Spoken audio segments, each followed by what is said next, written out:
இயேசு கிறிஸ்துவுக்குள் மிகவும் பிரியமான அன்பு சகோதர சகோதரிகளே, இந்த நாளின் மதிய வேளையில்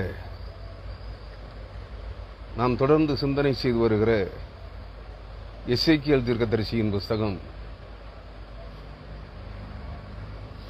10ஆம் அதிகாரம் 8 முதல் 15 வரையான வசனங்களின் வாயிலாக இந்த நாளுக்குரிய 27வது தியான செய்தியை நான் உங்களோடு பகிர்ந்து கொள்ள விரும்புகிறேன். கிறிஸ்துவுக்குள் மிகவும் பிரியமானவர்களே, இந்த செய்தியினுடைய நோட்டிபிகேஷன் உங்களுக்கு கிடைத்திருந்தால், நீங்கள் விரும்பினால் இந்த செய்திகளோடு நீங்கள் இணைந்திருக்க உங்களை அன்பாய் கேட்டுக்கொள்கிறேன். எசேக்கியேல் தீர்க்கதரிசியின் புஸ்தகம் 10ஆம் அதிகாரம் 8 முதல் 15 வரையான வசனங்களை படிக்க கேட்கலாம்.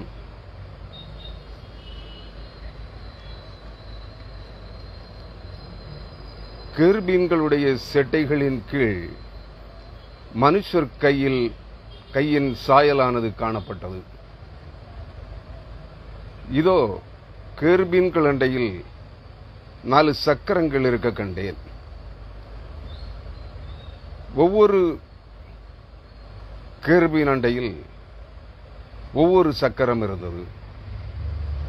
சக்கரங்களின் தோற்றம் படிகப் பச்சை வர்ணம் போல் இருந்தது. அவைகள் 4க்கும் ஒரே சாயலான ரூபம் இருந்தது. சக்கரங்களின் நடுவில் சக்கரம் இருக்குமா போல் காணப்பட்டது. அவைகள் ஓடுகையில் தங்கள் 4 பக்கங்களிலும் ஓடும். ஓடுகையில் அவைகள் திரும்புகிறதில்லை. தலை நோக்கும் இடத்துக்கு அவைகள் அதன் பின்னாலே ஓடின. ஓடுகையில் அவைகள் திரும்பினதில்லை. அவைகளின் உடல் அனைத்தும், அவைகளின் முதுகுகளும், அவைகளின் கைகளும், அவைகளின் செட்டைகளும், அந்த சக்கரங்களும் சுற்றிலும் கண்களினாலே நிறைந்திருந்தன. அவைகள் 4க்கும் இருந்த சக்கரங்களும் அப்படியே இருந்தன. அந்த சக்கரங்களை பார்த்து, சக்கரமே என்று ஒருவன் கூப்பிடுகிற சத்தத்தை கேட்டேன். ஒவ்வொன்றுக்கும் 4 முகங்கள் இருந்தன. முதலாம் முகம் கேருபீன் முகமும், 2ஆம் முகம் மனுஷ முகமும், 3ஆம் முகம் சிங்க முகமும், 4ஆம் முகம் கழுகு முகமுமாய் இருந்தது. கேருபீன்கள் மேலே எழும்பின. இதுதான் நான் கேபார் நதியண்டையிலே கண்டிருந்த ஜீவன் என்பவைகளே. கேருபீன்கள் மேலே எழும்பின. இதுதான் நான் கேபார் நதியண்டையிலே கண்டிருந்த ஜீவன். கிறிஸ்துவுக்குள் அன்பானவர்களே, இந்த இறைவார்த்தைகளை நாம் தியானிக்கும் முன்பாக ஒரு நிமிடம் தலைவணங்கி ஜெபிப்போம். ஜெபம். மகா பரிசுத்தமும் சேரக்கூடாத ஒளியிலே வாசம் பண்ணுகிறவரும், ஒளியை வஸ்திரமாக தரித்திருக்கிறவரும், பட்சிக்கிற அக்னிமயமான சிங்காசனத்திலே உட்கார்ந்திருக்கிறவரும், நீர் போக விரும்புகிற அனைத்து இடங்களுக்கும் 4 ஜீவன்களோடும் அவைகளுக்குள் இருக்கிற 4 முகம் கொண்ட 4 சக்கரங்களோடும் அவைகளுக்குள் இருக்கிற எண்ணிக்கை கடங்காத கண்களோடும், இந்த கண்களாகிய தேவதூதர்களோடும் பூமியெங்கும் பிரபஞ்சமெங்கும் சுற்றி திரிகிற, சுற்றி பார்க்கிற ஜீவனுள்ள தேவனே, உம்முடைய இறைமகத்துவங்களை நாங்கள் தியானிக்கின்ற போது தூய் ஆவியானவருடைய ஆற்றல் நிறைந்த வியாக்கியானங்களை நாங்கள் கண்டுகொள்ள, கேட்டு அறிந்து கொள்ள எங்களுக்கு கிருபை செய்யும்படியாக உமது சமூகத்தில் மன்றாடுகிறோம். சத்திய ஆவியானவரே அன்றி வேறு எவராலும் ஆராய்ந்தறிய முடியாத உம்முடைய இறைமகத்துவங்களை அற்ப பதர்களும் பாவிகளுமாகிய நாங்கள் தியானிக்க முற்படுகின்ற போது தூய ஆவியானவர் இந்த இறைவார்த்தைகளை தியானிக்கின்ற அடிமையோடும் இவைகளை காது கொடுத்து கேட்கிற உம்முடைய இறைமக்களோடும் ஊடுருவி இரண்டர கலந்து இந்த இறைவார்த்தைகளின் வழியாக தேவரீர் உம்மால் தெரிந்து கொள்ளப்பட்ட இறைமக்கள் அனைவரோடும் உறவாடும்படியாக உமது சமூகத்தில் வந்தாடுகிறோம். எங்களை தாழ்த்துகிறோம். இயேசு கிறிஸ்துவின் பெயரால் உம்முடைய கரங்களில் ஒப்படைக்கிறோம், ஜெபிக்கிறோம். ஜெபங்களும் எங்கள் ஜீவனுள்ள நல்ல பிதாவே. ஆமேன், ஆமேன். கிறிஸ்துவுக்குள் மிகவும் பிரியமானவர்களே, நாம் கடந்த சனிக்கிழமை அன்று இந்த எசேக்கியேல் தீர்க்கதரிசியின் புத்தகம் 10ஆம் அதிகாரம் முதல் 7 வசனங்களை உங்களோடு பகிர்ந்து கொண்டிருந்தேன். நேற்றைய தினத்திலே தான் அதை யூடியூபில் அப்லோட் செய்திருக்கிறேன், பதிவேற்றம் செய்திருக்கிறேன். கிறிஸ்துவுக்குள் அருமையானவர்களே, இன்றைய தினத்தில் அதே எசேக்கியேல் தீர்க்கதரிசியின் புத்தகம் 10ஆம் அதிகாரம் 8ஆம் வசனம் முதல் 15 வரையான வாசிக்க கேட்ட வசனங்களை உங்களோடு பகிர்ந்து கொள்ளலாம் என்று விரும்புகிறேன். மன விருப்பமுள்ள அன்பு சகோதர சகோதரிகள், நீங்கள் யாராக இருந்தாலும், ஊழியர்களாக இருக்கலாம், இறை பணியாளர்களாக இருக்கலாம், வேத கலாசாலை வேத பாடசாலைகளிலே கல்வி கற்றுக்கொண்டிருக்கிறவர்களாக இருக்கலாம், விசுவாசிகளாக இருக்கலாம், போதகர்களாக இருக்கலாம், மன விருப்பம் உள்ளவர்கள் இந்த செய்திகளோடு இணைந்திருக்கும்படி உங்களை வேண்டிக் கொள்ளுகிறேன். எசேக்கியேல் 10ஆம் அதிகாரம் 8ஆம் வசனம். கேருபீன்களுடைய செட்டைகளின் கீழ் மனுஷ கைகளின் சாயலானது காணப்பட்டது. ஆம், கேருபீன்கள் என்றால் பல அர்த்தங்கள் இருக்கிறது. ஒன்று, வானத்திலே காணப்படுகிற சூரியன், சந்திரன் முதலான பெருங்கோளங்கள் என்று அர்த்தம் கொள்ளுகிறது. இரண்டாவது, அது தேவனுடைய பிரதான பூமி எங்கும் சுற்றி பார்க்கிற தேவனுடைய கண்களாகிய பிரதான தேவதூதர்கள் என்று அர்த்தம் கொள்ளுகிறது. அந்த பிரதான தேவதூதர்கள் கேருபீன்கள் என்பது நாம் புரிந்து கொள்ளுகின்ற வகையில் ஒன்று பிளானட்ஸ் அல்லது கோளங்கள், சூரியன், சந்திரன், வியாழன், சனி முதலான பெருங்கோளங்களை, இன்னும் அநேக கோளங்கள், இங்கே நாம் அறிந்தது சில மட்டுமே, மற்றவர்களுக்கு இன்னும் பெயரிடப்படவில்லை. இப்படிப்பட்ட பெருங்கோளங்கள் என்று அறிந்து கொள்ளுகிறோம். இரண்டாவதாக, அந்த கோளங்களிலே வாசம் பண்ணுகிறவர்கள், தங்கியிருக்கிறவர்கள், இந்த பூமியிலே தங்கியிருக்கிற வாசம் பண்ணுகிற மனிதர்களாகிய நம்மை போன்ற தேவகுமாரர்களும், நம்மை போன்ற என்றால் நம்மை போன்ற மாமிச உடல் உள்ளவர்கள் அல்ல, மாமிசம் சதையும் இரத்தமும் கொண்டவர்கள் அல்ல, அவர்கள் ஆவி ஒளி உடல் கொண்ட தேவகுமாரர்களும் தேவதூதர்களும் இருக்கிறார்கள் என்று அறிந்து கொள்கிறோம். அந்த கேருபீன்களுக்கு நம்மை போன்ற மனுஷ கைகளின் சாயல் இருக்கிறதாக அங்கே சுட்டிக்காட்டப்படுகிறது. இதை நாம் எசேக்கியேல் 1ஆம் அதிகாரம்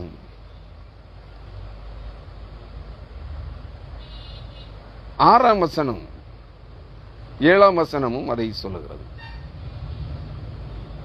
அவைகளில் ஒவ்வொன்றுக்கும் 4 முகங்களும் ஒவ்வொன்றுக்கும் 4 செட்டைகளும் இருந்தன. அவைகளுடைய கால்கள் நிமிர்ந்த கால்களாயிருந்தன, மனிதர்களுடைய கால்களைப் போல் நிமிர்ந்த கால்களாக இருந்தன. அவைகளுடைய உள்ளங்கால்கள் கன்றுக்குட்டியின் கால்களுக்கு உள்ளங்கால்கள் போல் இருந்தது. ஒரே ஒரு மாறுபாடுதான், கன்றுக்குட்டியின் உள்ளங்கால் போன்று அதனுடைய உள்ளங்கால்கள் இருக்கிறது. மற்றபடி அவைகளுடைய கால்கள் மனிதர்களைப் போல எழுந்து நிமிர்ந்து நிற்கிறது. அவைகள் துலக்கப்பட்ட வெண்கலத்தின் வர்ணமாய் மின்னிக் கொண்டிருந்தன. துலக்கப்பட்ட வெண்கலம், மினுமினென்று மின்னிக் கொண்டிருக்கிற துலக்கப்பட்ட வெண்கலம் போல் இருந்தது. அவைகளுடைய செட்டைகளின் கீழ் அவைகளின் 4 பக்கங்களிலும் மனுஷ கைகள் இருந்தன. நம்முடைய கைகள், மனிதர்களுடைய கைகள் எப்படி இருக்கிறதோ அவ்வளவான மனுஷ கைகள் அவைகளுக்கு இருக்கிறது. அந்த கைகளுக்கு மாம்சமும் இரத்தமும் இருக்காது. அவைகள் வேண்டும் என்கிற தூரம் அந்த கைகளை அவைகளால் நீட்ட முடியும். நம்மால் ஒரு குறிப்பிட்ட அளவிற்கு மேல், கையின் நீளத்திற்கு மேல் நீட்ட முடியாது. ஆனால் அந்த தேவதூதர்களால், தேவகுமாரர்களால் இருக்கிற இடத்தில் இருந்து கொண்டு பூமியின் எல்லை அளவுக்கு தங்கள் கைகளை நீட்ட முடியும். நாம் அதை புரிந்து கொள்ள வேண்டும். இதைத்தான் இங்கேயும் சொல்லுகிறார். எசேக்கியேல் 10ஆம் அதிகாரத்திலும் என்ன சொல்லுகிறார்?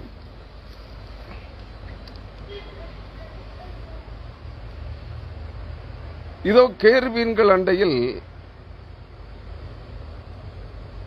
கேருபீன்களுடைய செட்டைகளின் கீழ் மனுஷ கைகள் சாயலானது காணப்பட்டது.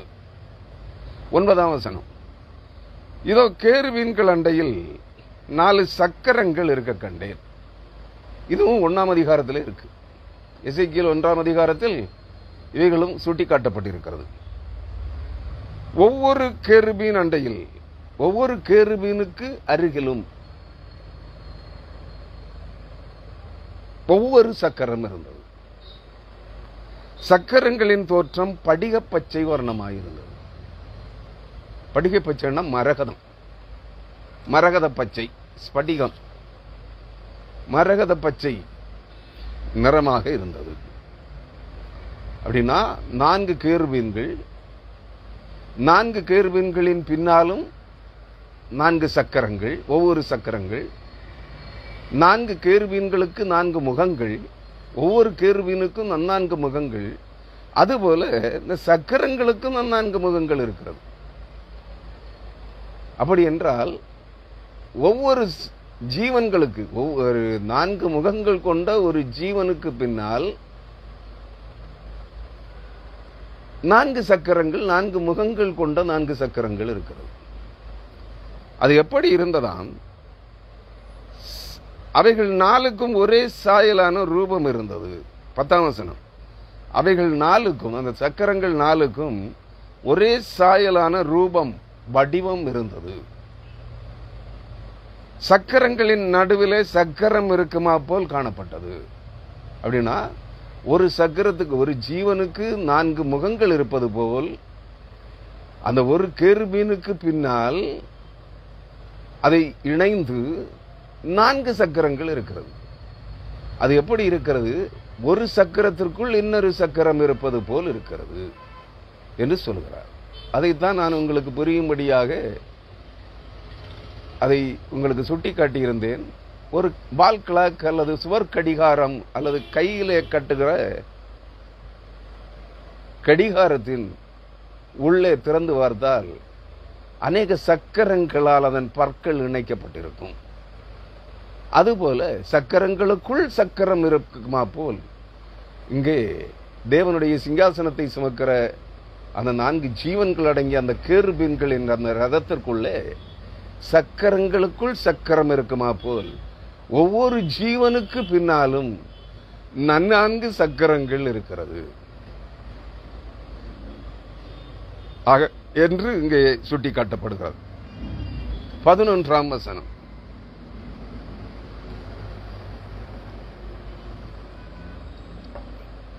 அவைகள் ஓடுகையில் தங்கள் 4 பக்கங்களிலும் ஓடும். அப்படின்னா அந்த 4 பக்கங்களிலும் சக்கரங்கள் இருக்கிறது. ஜீவன்களுடைய ஆவி அதற்கு சக்கரங்களுக்கு மேல் இருக்கிறது. அந்த ரதத்திற்கு மேல் இருக்கிறது. தேவனுடைய சிங்காசனமாகி அந்த ரதத்திற்கு மேல் இருக்கிறது. அது தேவனுடைய ஆவி. தேவனுடைய ஆவியானவர் எங்கே, எந்த திசையிலே பயணிக்க விரும்புகிறாரோ அந்த திசையிலே அது திரும்பி ஓடும். நின்ற நிலையிலேயே அந்த திசைக்கு போகும். எப்படி என்றால், நாம் ஒரு வாகனத்தை வைத்திருக்கிறோம், ஒரு கார் இருக்கிறது என்று வைத்துக் கொள்ளுங்கள். அந்த காருக்கு 4 சக்கரங்கள் இருக்கிறது, ஒரு முகம்தான் இருக்கு இல்லையா? ஆனா இங்க தேவனுடைய சிங்காசனத்திற்கு 4 முகங்கள், 4 பக்கங்கள் இருக்கிறது. 4 பக்கங்களிலும் 16 முகங்கள் இருக்கிறது. அந்த சக்கரங்களுக்கு 16 சக்கரங்கள் இருக்கிறது. 16 சக்கரங்களுக்கும் 16 முகங்கள் இருக்கிறது. நன்றாக, ஒவ்வொரு சக்கரத்திற்கும் 4 முகங்கள் இருக்கிறது. அப்படியானால் அவைகள் திரும்ப வேண்டிய அவசியம் இல்லை. நம்ம காரை திருப்பணும்னா ரிவர்ஸ் கியர் போட்டு பின்னாடி கொண்டு போறோம் இல்லையா? முன்னால போகணும்னா ஃபார்வர்டு கியரை போட்டா முன்னாடி போயிடுறோம். ஆனா பக்கவாட்டில் திரும்பணும்னா யூ டர்ன் பண்ணணும். ஆனா அங்கே தேவனுடைய சிங்காசனத்தை சுமக்கிற ஜீவன்கள் யூ டர்ன் பண்ண வேண்டிய அவசியம் இல்லை, ரிவர்ஸ் கியர் போட வேண்டிய அவசியம் இல்லை. அது எந்த பக்கத்திலே தேவன் போக விரும்புகிறாரோ, ஆவியானவர் போக விரும்புகிறாரோ, அந்த பக்கங்களிலே அந்த ஜீவன்களானது அந்த ரதத்தை செலுத்தும் என்பதை நாம் கண்டுகொள்ள வேண்டும். அருமையானவர்களே, இங்கே அவர் அவைகள் ஓடுகையில் தங்கள் 4 பக்கங்களிலும் ஓடும். 4 பக்கங்களில் ஒரே நேரத்தில் 4 பக்கத்திலையும் ஓடாது. ஏதோ ஒரு திசை ஒரு பக்கத்திலே ஓடிக்கொண்டிருக்கும். 2வது பக்கத்தில் ஓடணும்னு ஆவியானவர் விரும்பி விட்டால் அவைகள் 2வது பக்கத்தில் ஓடும். விரும்புகிற திசைக்கு ஓடும். ஒரே நேரத்தில் 4 திசைக்கும் ஓடாது. அவைகளின் தலை நோக்கும், அவைகள் ஓடுகையில் அவைகள் திரும்பினதில்லை, ஓடுகையில் திரும்பி செல்ல வேண்டியதில்லை. தலை நோக்கும் இடத்துக்கு அவைகள் அதன் பின்னாலே ஓடின. அந்த ஜீவன்களின் தலைகள் இருக்கிறதே, முகங்கள், அந்த முகங்கள் நோக்குகிற திசைக்கு, அல்லது அந்த ஜீவன்களுக்கு 4 முகங்கள், 4 ஜீவன்கள், 16 முகங்கள் கொண்ட 4 ஜீவன்கள் இருக்கிறது.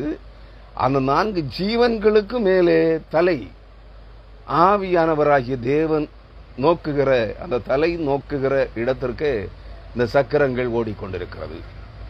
சக்கரங்கள் தன்னிச்சையாக தங்கள் விருப்பம் போல் ஓடுவதில்லை. தலை நோக்கும் இடத்துக்கு அவைகள் அதன் பின்னாலே ஓடின. ஓடுகையில் அவைகள் திரும்பினதில்லை. 12ஆம் வசனம், அவைகளில் உடல் அனைத்தும், அவைகளின் முதுகுகளும், அவைகளின் கைகளும், அவைகளின் செட்டைகளும், அந்த சக்கரங்களும் சுற்றிலும் கண்களினாலே நிறைந்திருந்தன. நீங்க ஒன்றை புரிந்து கொள்ள வேண்டும், இந்த சக்கரங்களுக்கு கைகள் இல்லை, சக்கரங்களுக்கு செட்டைகளும் இல்லை. அந்த ஜீவன்களுக்கு தான் செட்டைகள் இருக்கிறது, முகங்கள் இருக்கிறது.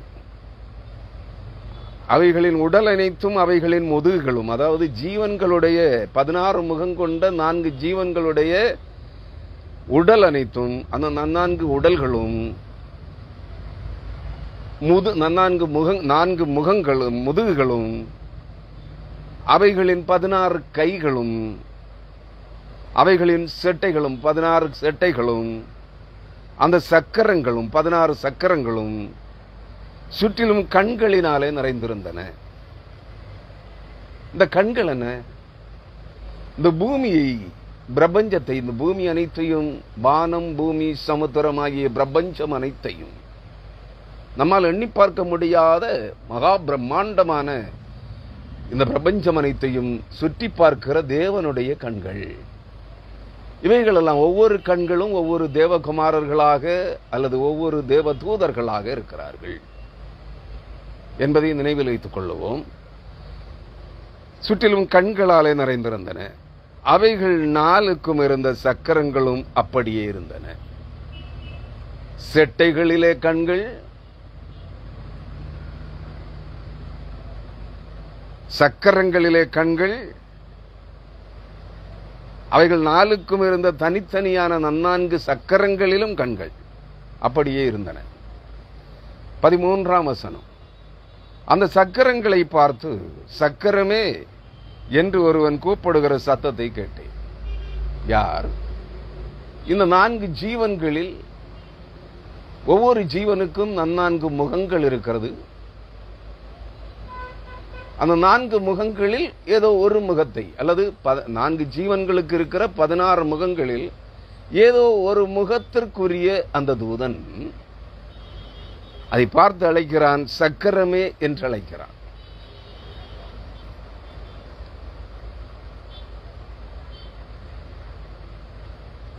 அந்த சக்கரங்களை பார்த்து சக்கரமே என்று ஒருவன் கூப்பிடுகிற சத்தத்தை கேட்டேன். ஒவ்வொன்றுக்கும் 14ஆம் வசனம், ஒவ்வொன்றுக்கும் 4 முகங்கள் இருந்தன. அந்த சக்கரங்கள் ஒவ்வொன்றுக்கும் 4 முகங்கள் இருக்கின்றன. அந்த ஜீவன்களுக்கு எப்படி முகங்கள் இருக்கிறதோ, 4 முகங்கள் இருக்கிறதோ, அதுபோல 4 சக்கரங்கள் ஒவ்வொன்றுக்கும் 4 முகங்கள் இருக்கின்றன. முதலாம் முகம் கேருபீன் முகமும். கேருபீன் முகம் என்றால் காளை முகம்.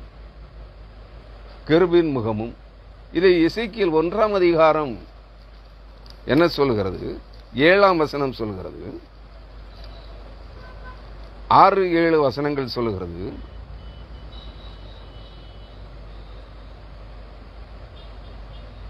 அவைகளில் ஒவ்வொன்றுக்கும் 4 முகங்களும் ஒவ்வொன்றுக்கும் 4 செட்டைகளும் இருந்தன. அவைகளுடைய கால்கள் நிமிர்ந்த கால்களாக இருந்தன என்று சொல்லுகிறது. நான் ஏற்கனவே விளக்கிட்டேன்.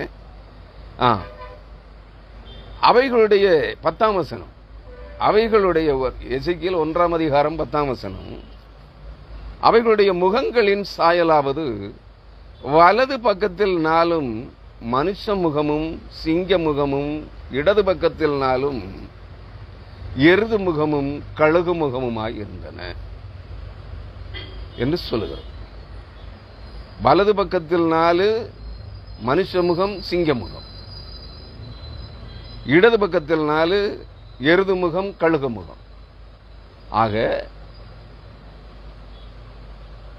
வலது பக்கத்திலும் முன்பக்கத்திலும் பக்கவாட்டிலும் இருக்கிற 2 ஜீவன்களுடைய சிங்க முகங்களும் மனுஷ முகங்களும் ஒன்றோடொன்று, முதலாம் ஜீவனுக்கும் 2ஆம் ஜீவனுக்கும் உரிய சிங்க முகமும் மனுஷ முகமும் அருகருகே இருக்கின்றன. இடது பக்கத்தில் இருக்கிற 2 ஜீவன்களின் அடுத்த 2 3ஆம் முகமும் 4ஆம் முகமும், எருது முகமும் கழுகு முகமும் அருகருகே இருக்கின்றன என்று சொல்லுகிறது. அருமையானவர்களே,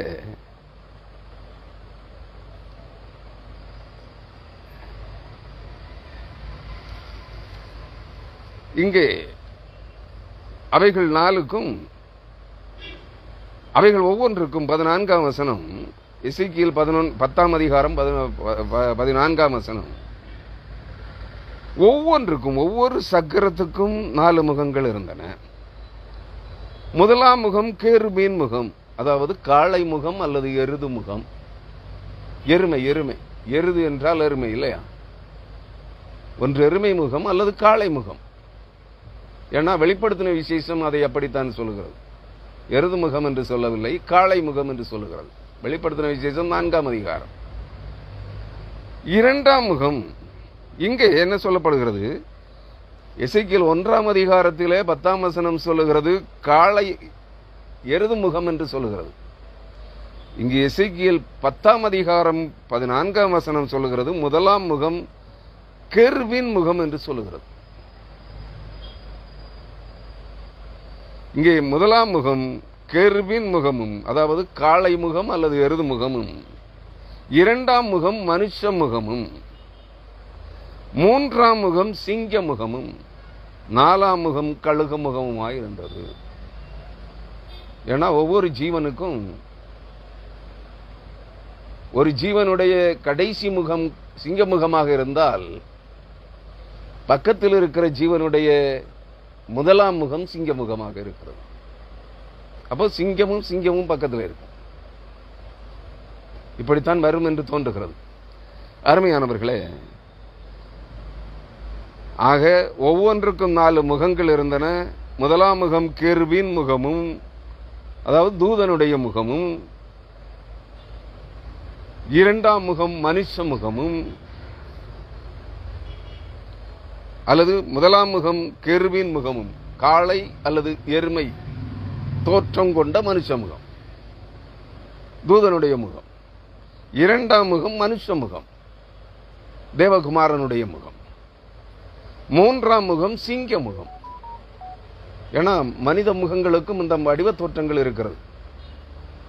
சிலருடைய முகம், சில மனிதர்களுடைய முகம் முட்டை வடிவமாக இருக்கும். சில மனிதருடைய முகம் ஒரு மூக்கு நீண்டு கழுகின் முகம் போல இருக்கும், அல்லது கிளியின் முகம் போல இருக்கும். சில மனிதருடைய முகம் மிருகங்களுடைய சிங்கத்தின் முகம் போல இருக்கும். சில மனிதருடைய முகம் குரங்கின் முகம் போல இருக்கும். சில மனிதருடைய முகம் காளையின் வடிவ தோற்றம் கொண்டதாக இருக்கும். காளையின் முகம் போன்ற வடிவ தோற்றம் கொஞ்சம் நீண்டு ஒடுங்கின முகமாக இருக்கும். நாம் பார்த்திருக்கிறோம் இல்லையா? அருமையானவர்களே, இங்கே முதலாம் முகம் கெருபீன் முகம், அதாவது எருது முகம் அல்லது காளை முகம். இரண்டாம் முகம் மனுஷ முகம். மூன்றாம் முகம் சிங்க முகம். நாலாம் முகம் கழுக முகவுமாய் இருந்தது. இதில் ஒன்றை புரிந்து கொள்ள வேண்டும். இந்த 4 முக வடிவ சாயல்கள் தோற்றங்கள் கொண்ட இந்த முகங்களுக்கும் மனுஷ கைகள் இருக்கிறது. மனிதனுடைய உடல் போன்ற உடல் தோற்றம் இருக்கிறது. மனிதனுடைய கால்கள் போன்று நேராக எழுந்து நிமிர்ந்து நிற்கிற மனித கால்கள் இருக்கிறது. ஆனால் கன்றுக்குட்டிகளின் உள்ளங்கால்களுக்கு ஒப்பாக இருக்கிறது. அந்த உள்ளங்கால்கள் மட்டும்தான் வடிவ தோற்றம் மாறுதலாக இருக்கிறது, வேறொன்றும் மாறவில்லை. 15ஆம் வசனம், கேருபீன்கள் மேலே எழும்பின, இதுதான் நான் கேபார் நதி அண்டையிலே கண்டிருந்த ஜீவன். கேபார் நதி எசேக்கியேல் 1ஆம் அதிகாரத்திலே அங்கே சுட்டி காட்டப்படுகிறது தான். எசேக்கியேல் 1ஆம் அதிகாரம் 3ஆம் வசனம், அந்த 5ஆம் தேதியிலே கல்தேயர் தேசத்தில் உள்ள, அதாவது பாபிலோனில் உள்ள கேபார் நதி அண்டையிலே பூசி என்னும் ஆசாரியனுடைய குமாரனாகிய எசேக்கியேலுக்கு கர்த்தருடைய வார்த்தை உண்டாகிற்று. நன்றாக புரிந்து கொள்ளுங்கள். எசேக்கியேல் தீர்க்கதரிசியினுடைய தகப்பன் ஆசாரியனாக இருக்கிறார், பூசி என்னும் ஆசாரியன். அப்படியானால் எசேக்கியேலும் ஆசாரியனே. அவன் எங்கே அந்த காட்சியை காண்கிறான்? கர்த்தருடைய சத்தத்தையும் அந்த காட்சியையும் காண்கிற இடம் கல்தேயர் தேசத்தில் உள்ள கேபார் நதி அண்டையிலே பார்க்கிறான். இங்கே எசேக்கியேல் 10ஆம் அதிகாரம் 15ஆம் வசனத்திலும் அவன் அதைத்தான் திரும்பவும் சுட்டிக்காட்டுகிறான். இந்த காட்சி இன்னும் முடிவடையவில்லை. 1ஆம் அதிகாரத்தில் துவங்குகிற அந்த தரிசன காட்சி 10ஆம் அதிகாரத்திலும் தொடர்ந்து வந்து கொண்டிருக்கிறது. கேருபீன்கள் மேலே எழும்பின. கேருபீன்கள் என்றால் அந்த தேவனுடைய சிங்காசனத்தை சுமக்கிற 4 ஜீவன்களும் 16 முகங்களும் 16 சக்கரங்களும் அவைகளுக்குரிய 4 முகங்களும் அவைகளுக்குள் இருக்கிற எண்ணிக்கை கடங்காத கண்களும் அனைத்து தூதர்களும் பிரதான தூதர்களும் தேவனுடைய ஆவியானவரும் அந்த அவைகள் மேலே வானத்திற்கு பூமியிலிருந்து மேலே எழும்புகின்றன. இதுதான் நான் கேபார் நதி அண்டையிலே கண்டிருந்த ஜீவன். எசேக்கியேல் 1ஆம் அதிகாரம் 3ஆம் வசனத்திலே கண்ட காட்சிகளை அவன் கண்ட ஜீவன் இதுவே என்று சொல்லுகிறார். 16ஆம் வசனம், கேருபீன்கள் செல்லுகையில் சக்கரங்கள் அவைகள் அருகே ஓடின. பூமியிலிருந்து எழும்ப கேருபீன்கள் தங்கள் செட்டைகளை விரித்த போது சக்கரங்களும் அவைகளை விட்டு விலகி போகவில்லை. ஏன்? அந்த கேருபீன்களுடைய மனித உடல் போன்று அந்த உடலோடு இணைந்திருக்கின்றன, செட்டைகளோடு இணைந்திருக்கவில்லை. செட்டைகள் எப்படி அந்த மனித உடலோடு, கேருபீன்களின் தேவதூதர்களின் பிரதான தேவதூதர்களின் உடலோடு ஒட்டி இணைந்திருக்கின்றனவோ அப்படியே இந்த சக்கரங்களும் அந்த பிரதான தூதர்களும் அந்த கேருபீன்கள் வானத்தின் கோலங்களும் ஆகிய அந்த பிரதான தேவதூதர்களோடு அவர்களுடைய உடலோடு இணைந்தே இருக்கிறது. ஆகவே தான் கேருபீன்கள் செல்லுகையில் சக்கரங்கள் அவைகள் அருகே ஓடின. கேருபீன்கள் மட்டுமல்ல பறந்து செல்கிறது, அவைகளோடு இந்த சக்கரங்களும், தேவனுடைய சிங்காசனத்தை சுமக்கிற அந்த 4 ஜீவன்கள் பறந்து செல்லுகிறது போல இந்த சக்கரங்களும் ஓடிக்கொண்டே இருக்கின்றன. அவைகளுக்கு அதற்கு ஈடாக ஓடிக்கொண்டே இருக்கின்றன. பூமியிலிருந்து கேருபீன்கள் எழும்புகிற போது, எழும்பும்படி தங்கள் செட்டைகளை விரித்த போது, 4 செட்டைகள், ஒவ்வொரு கேருபீனுக்கும் 4 செட்டைகள் இருக்கிறது. அந்த 4 செட்டைகளை அவைகள் விரித்த போது சக்கரங்களும் அவைகளை விட்டு விலகி போகவில்லை. ஏனெனில் சக்கரங்கள் செட்டைகளோடு இணைக்கப்பட்டிருக்கவில்லை, பிரதான தூதர்களுடைய உடலோடு இணைக்கப்பட்டிருந்தது. 17ஆம் வசனம், அவைகள் நிற்கையில் இவைகளும் நின்றன. அதாவது ஜீவன்கள் நிற்கையில் சக்கரங்களும் நின்றன. ஜீவன்கள் பறந்து கொண்டிருக்கும் போது சக்கரங்கள் ஓடிக்கொண்டிருக்கிறது. ஜீவன்கள் நிற்கிற போது சக்கரங்களும் ஓடாமல் நிற்கின்றன, அசைவற்று நிற்கின்றன. அவைகள் எழும்புகையில் இவைகளும் எழும்பின. ஜீவனுடைய ஆவி அவைகளில் இருந்தது. ஜீவனுள்ள தேவனுடைய ஆவி இவைகளுக்குள்ளே இருக்கிறது. 18ஆம் வசனம், நான் இந்த 15ஆம் வசனம் வரைக்கும் தான் வாசித்தேன். அருமையானவர்களே, இந்த அதிகாரத்தை முடித்து விவரித்து விடுகிறேன். இதில் வேறொன்றும் விவரிப்பதற்கு இல்லை. ஏனெனில் 17ஆம் வசனம், அவைகள் நிற்கையில் இவைகளும் நின்றன. கேருபீன்கள், அந்த பிரதான தூதர்கள் செட்டைகளை அடித்து பறக்கிற அந்த பறவைகளை போன்ற பிரதான தேவதூதர்கள் நிற்கிற போது சக்கரங்களும் அவைகளுக்கு ஈடாக ஓடாமல் அப்படியே அசைவற்று நிற்கின்றன. அவைகள் ஜீவன்கள் செட்டைகளை விரித்து எழும்புகின்ற போது இவைகளும் சக்கரங்களும் எழும்புகின்றன. காரணம், ஜீவனுடைய ஆவி இவைகளில் இருந்தது. ஜீவனுள்ள தேவனுடைய ஆவி, என்றென்றும் ஜீவித்தரசாளுகிற தேவனுடைய ஆவியோடு இவைகள் இணைந்திருக்கின்றன. நாம் அப்படி இருக்கிறோமா? நாம் ஜீவனுள்ள தேவனுடைய ஆவியானவராகிய சத்திய ஆவியானவர், தேவ ஆவியானவர், பரிசுத்த ஆவியானவர் என்கிற பரிசுத்த தேவ ஆவியானவரோடு இணைந்து வாழுகின்றோமா என்பதை நாம் ஒரு கணம் சிந்தித்து பார்க்க அழைக்கப்படுகின்றோம்.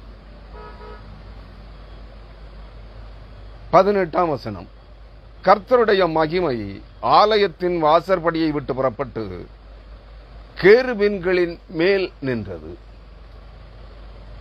கர்த்தருடைய பரிசுத்த மகிமை, கர்த்தருடைய மகிமை விளங்கும் அந்த ஒளி பிரகாசம், பட்சிக்கிற அக்னிமுகமாயிருக்கிற, அதிலிருந்து சேரக்கூடாத ஒளியை பிரதிபலிக்கிற, பிரகாசிக்கிற தேவனுடைய மகிமையின் ஒளி பிரகாசம் தேவாலயத்தின் வாசற்படியில் இருந்து மேல் எழும்பி இந்த கேருபீன்களின் மேல் நின்றது. அப்பொழுது 19ஆம் வசனம், அப்பொழுது கேருபீன்கள் தங்கள் செட்டைகளை விரித்து என் கண் காண பூமியை விட்டு எழும்பின. யாருடைய கண்கள் காண? இந்த காட்சியை 1ஆம் அதிகாரம் முதல் 10ஆம் அதிகாரம் வரை அந்த காட்சியை பார்த்து கொண்டிருக்கிற, இந்த நிகழ்வுகள் அனைத்தையும் பார்த்து கொண்டிருக்கிற எசேக்கியேல் தீர்க்கதரிசியினுடைய கண்கள் காண கேருபீன்கள் தங்கள் 16 செட்டைகளையும் அடித்து விரித்து பூமியிலிருந்து எழும்பின. அவைகள் புறப்படுகையில் சக்கரங்களும் அவைகளுக்கு சரியாய் சென்றன.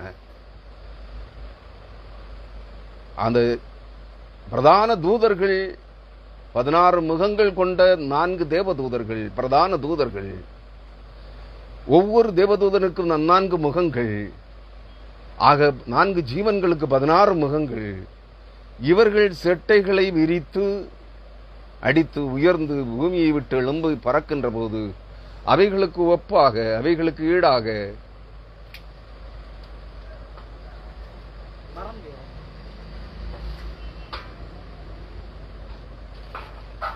அவைகளுக்கு ஈடாக இந்த சக்கரங்களும் அவைகளுக்கு சரியாக சென்றன.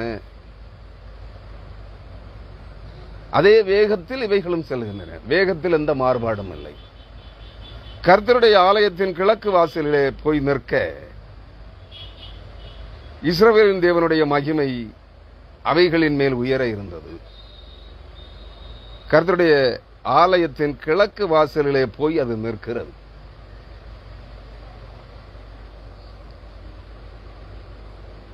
அங்கேயும் இஸ்ரவேலின் தேவனுடைய மகிமை அவைகளின் மேல் உயர இருந்தது.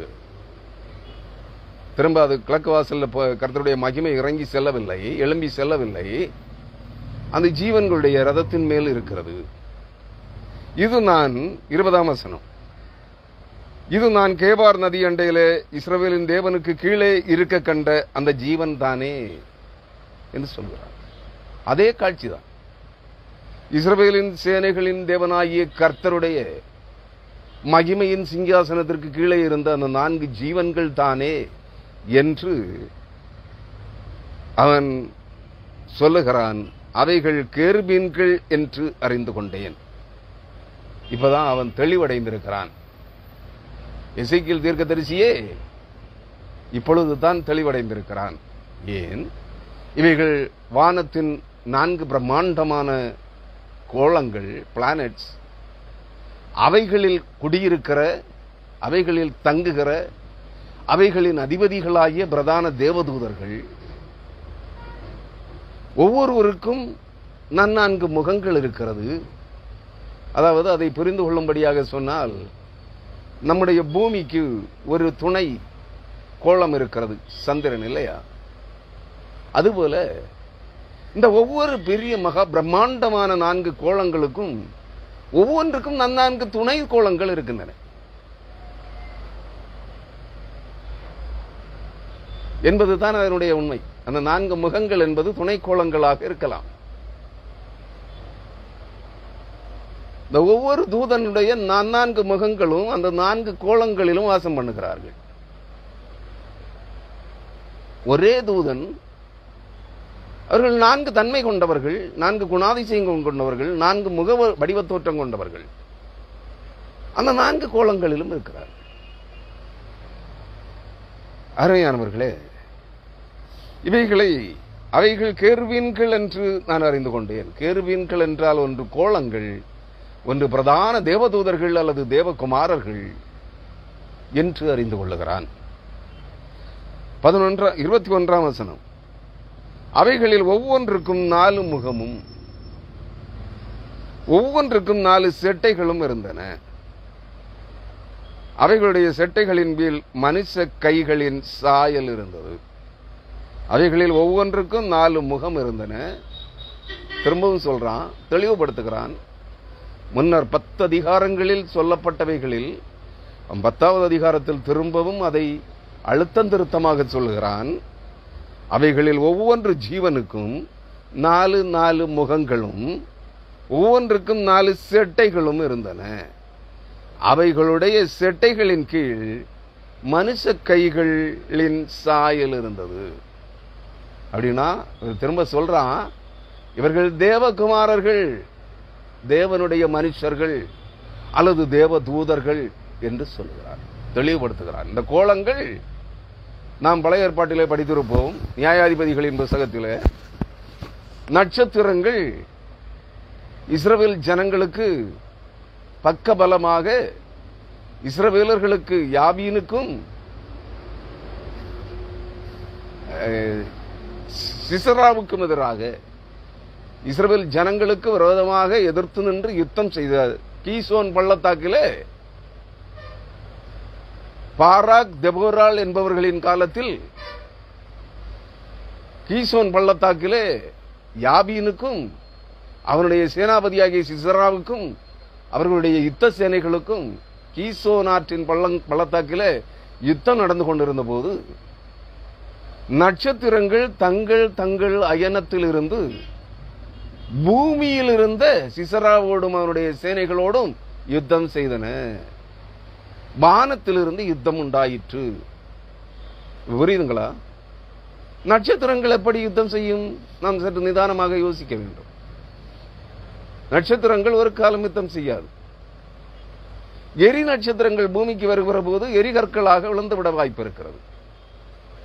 ஆனால் வானத்தில் இருக்கிற நட்சத்திரங்கள் பூமியில் இருக்கிற சிசராவோடும் அவனுடைய சேனைகளோடும் யுத்தம் செய்தது போல செய்கிறது என்றால் அந்த நட்சத்திரங்களில் வாசம் பண்ணுகிறவர்கள் யார்? தேவதூதர்கள், கர்த்தருடைய யுத்த சேனை, வானுலக யுத்த சேனைகளின் தேவனாகிய கர்த்தர். The Lord, the God of heavenly armies. வானுலக யுத்த சேனைகளின் தேவனாகிய கர்த்தர், கர்த்தருடைய யுத்த சேனைகள் தான் வானத்தில் இருக்கிற திரள் கூட்டமான, ஒருவராலும் எண்ணி தொகையிடப்பட்டிராத அந்த வானத்து நட்சத்திரங்களும் கோளங்களுமாயிருக்கிற அந்த நட்சத்திரங்கள் தேவனுடைய யுத்த சேனைகளின் சுமார் 100 கோடிக்கு அதிகமான 100,000 கோடி தேவதூதர்களின் சேனை வானத்து நட்சத்திரங்களிலே வாசம் பண்ணுகின்றன. அதுபோல இங்கே அவைகளில் ஒவ்வொன்றுக்கும் 4 முகமும் ஒவ்வொன்றுக்கும் 4 செட்டைகளும் இருந்தன. அவைகளுடைய செட்டைகளின் மேல் மனுஷ கைகளின் சாயல் இருந்தது. இந்த மனுஷ கைகளின் சாயல் தான் இவர்கள் தேவதூதர்கள் அல்லது தேவகுமாரர்கள். நம்மை போன்ற மாமிச உடல் இல்லாத ஆவி, தேவனுடைய மகிமையின் சாயலாகிய ஆவி ஒளியுடல் சாயல் கொண்ட மனுஷ கைகளை போன்ற கைகளும் மனுஷ கால்கள் போன்ற நிமிர்ந்து நிற்கிற கால்களும் மனுஷ உடலும் போன்ற மாமிசமும் இரத்தமும் இல்லாத உடலும் ஆவியும் கொண்ட ஆவி ஒளி உடல் சரீரங்களை கொண்ட தேவதூதர்களும் தேவ குமாரர்களும் என்பதை இது நமக்கு தெளிவுபடுத்துகிறது. 22ஆம் வசனம், அவைகளுடைய முகங்கள் நான் கேபார் நதி அண்டையிலே கண்டிருந்த அந்த முகங்களின் சாயலாய் இருந்தது. ஒவ்வொன்றும் தன் தன் முகத்துக்கு எதிரான திசையை நோக்கி சென்றது. ஒவ்வொரு ஜீவனும் தங்கள் தங்கள் முகத்திற்கு எதிரான திசையிலே சென்று கொண்டிருக்கிறது. புரியுதுங்களா? அப்படின்னா அவை கோலங்களாகத்தான் இருக்க வேண்டும். வானத்தில் இருக்கிற ஒவ்வொரு ஜீவனுக்கும் 4 முகங்கள் இருக்கிறது. தேவனுடைய சிங்காசனத்தை சுமக்கிற 4 ஜீவன்கள் அது. ஒவ்வொரு ஜீவனுக்கும் 4 முகங்கள் இருக்கிறது. அப்படின்னா 16 முகங்கள் தேவனுடைய சிங்காசனத்தை சுற்றி இருக்கிறது. ஒவ்வொரு ஜீவனும் அதனதன் முகங்கள் நோக்குகிற திசைக்கு நேராக சென்று கொண்டிருக்கின்றன. 16 கோலங்களும் 16 திசையிலே தங்கள் தங்கள் முகங்களுக்கு நேராக சென்று கொண்டிருக்கிறது என்று சொல்கிறார். அப்படின்னா அவைகள் வானத்தில் இருக்கிற பிரம்மாண்டமான பிளானட்ஸ், சூரியனை போன்ற மிக பிரம்மாண்டமான பிளானட்ஸ், கோளங்களே என்பது உறுதியாகிறது. அவைகளில் இந்த பிரதான தேவதூதர்களின் இருப்பிடங்கள், பிரதான தேவதூதர்களுடைய இருப்பிடங்களும் வானுலக தேவனுடைய யுத்த சேனைகளாகிய தேவதூதர்களின் இருப்பிடங்களுமாய் வானத்து நட்சத்திரங்களும் கோளங்களும் இருக்கிறது என்பதை நாம் கண்கூடாக இங்கே எசேக்கியேல் கண்ட தரிசன காட்சியின் அடிப்படையில் காண முடிகிறது. ஆகவே இத்துடன் இந்த எசேக்கியேல் 10ஆம் அதிகாரத்தின் செய்திகள் நிறைவடைகிறது. வருகின்ற சனிக்கிழமை அன்று 11ஆம் அதிகாரத்திலிருந்து ஒரு செய்தியோடு, எசேக்கியேல் 11ஆம் அதிகாரத்திலிருந்து ஒரு செய்தியோடு நான் உங்களை சந்திக்க விரும்புகிறேன். அதுவரை கர்த்தருடைய ஆவியானவர் இந்த வார்த்தைகளின் ரகசியங்களை, மறைபொருட்களை உங்களுக்கு அருளி தருவாராக. அதை காட்சிகள் வழியாகவோ வேத வசன சத்தியங்கள் வழியாகவோ உங்களோடு விளக்கி தருவாராக என்று சொல்லி, கர்த்தருடைய ஆசீர்வாதம் உங்கள் அனைவரோடும் நிலைத்திருக்கட்டும். நித்திய ஜீவனை பெற்றுக் கொள்வதற்கு பிரயாசப்படுங்கள். இந்த வானுலக யுத்த சேனைகளின் அதிபதியாகிய தேவனுடைய யுத்த சேனைகளாய், தேவதூதர்களாய், தேவகுமாரர்களாய் மாறுவதற்கு பிரயாசப்படுங்கள். கர்த்தருடைய ஆவியானவர் அதற்கு உங்களுக்கு துணை செய்வாராக. ஆமேன். ஹல்லேலூயா. ஆமேன்.